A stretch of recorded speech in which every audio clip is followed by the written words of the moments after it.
We're coming off of God of War 2018. How do you top that? How do you deliver something that players will love maybe just as much as God of War 2018? The pressure was tremendous.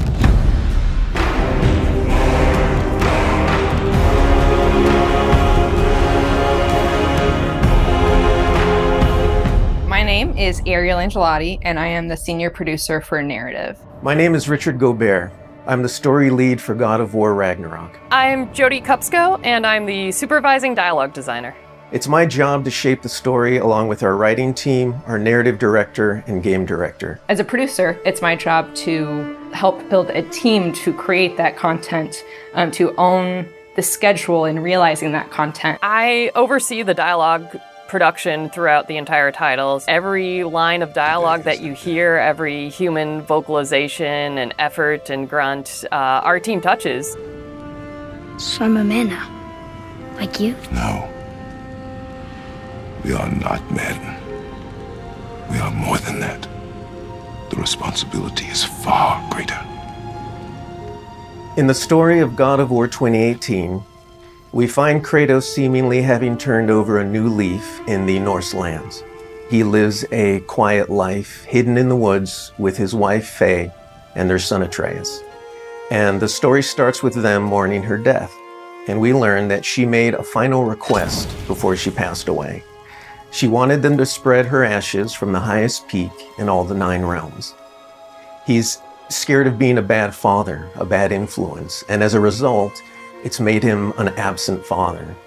His greatest fear is that he's passed that evil that's inside of him onto his son. You are too quick to temper. You are rash, insubordinate, and out of control. This will not stand.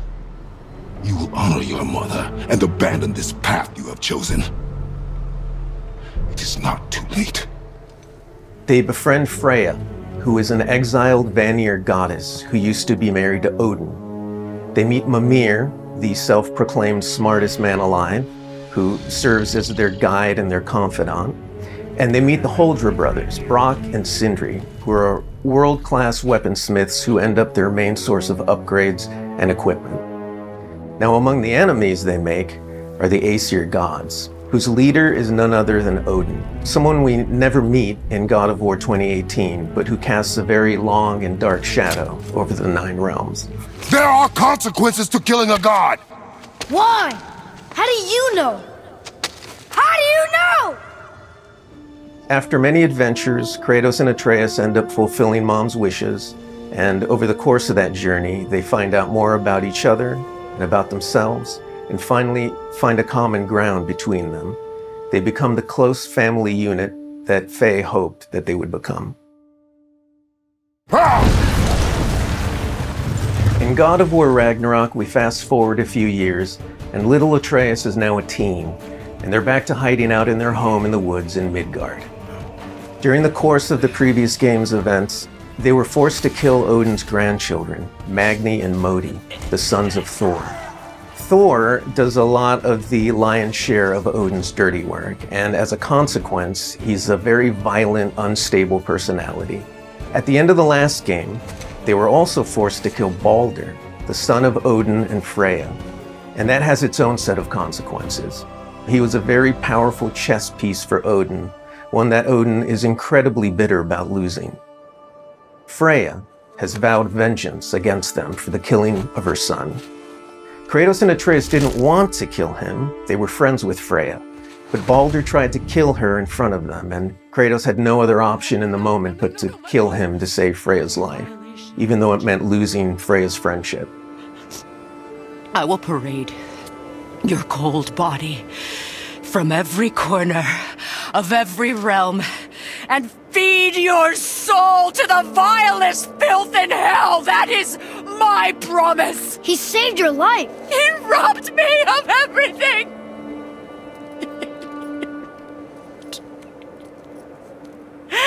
Everything. His death is also foretold to bring about Fimbulwinter, which is a brutal 3-year winter that is then followed by Ragnarok. It's an apocalyptic war between all the Norse gods, the giants, the dwarves, and the elves, and an army of the dead. They're all destined to fight in a battle that basically ends the world. Kratos is understandably worried about his son and what it means for him. You get to go on this journey with how Atreus grows into a young adult and how Kratos grows into his next era in his life, and really see kind of the parent that he's striving to be, but the person he's striving to be. I find that tale so incredibly relatable. We had started shooting plenty of content before the pandemic hit. In fact, the week before we all went work from home, we were doing a shoot. I remember being on and off that set, running back to the office and having to talk to studio leadership about what was going down and how this was going to impact us moving forward. And those were trying times. For us, it was a very unique challenge because we had to bring in actors and we had to record them.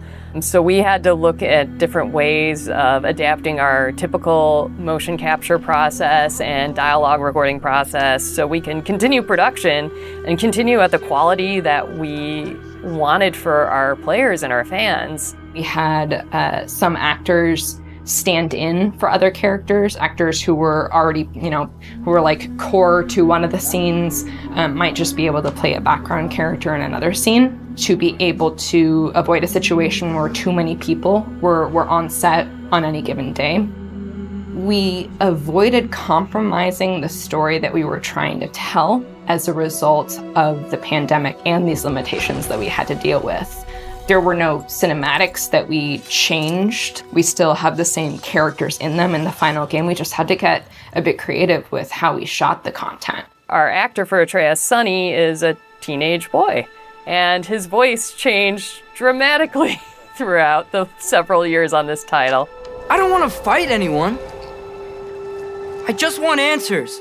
We had to go in and even out that performance so it sounds like it took place over a short period of time. That was a unique challenge on this one.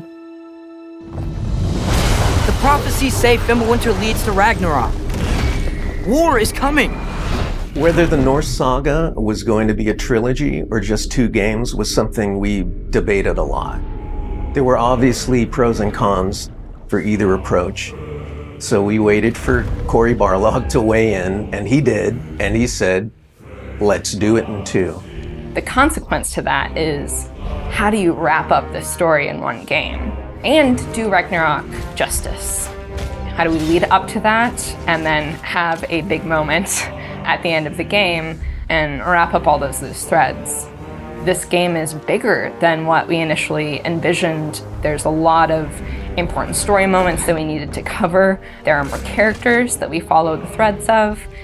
And ultimately, it ends up feeling big and epic because there is a lot there for people to enjoy. I am very excited for folks to see this final chapter. A lot happens.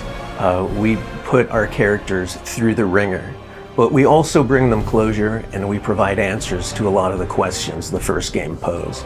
Just all of the new combat that we're doing and the new interactions. There's a lot of stuff that's happening in this title that I think people are going to have fun with. We all have our own personal Ragnaroks to deal with. And this story is about how you process that, how you own it, and how you make it a part of yourself and grow from it.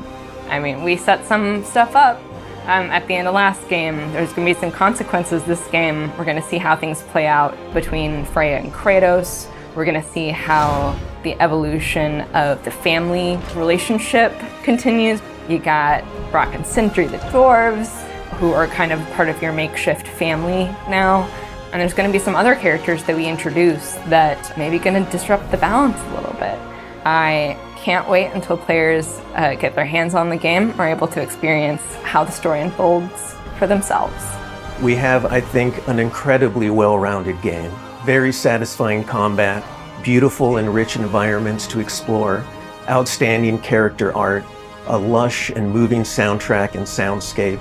It's the work of hundreds of very dedicated artists, and they all have their own stories to tell.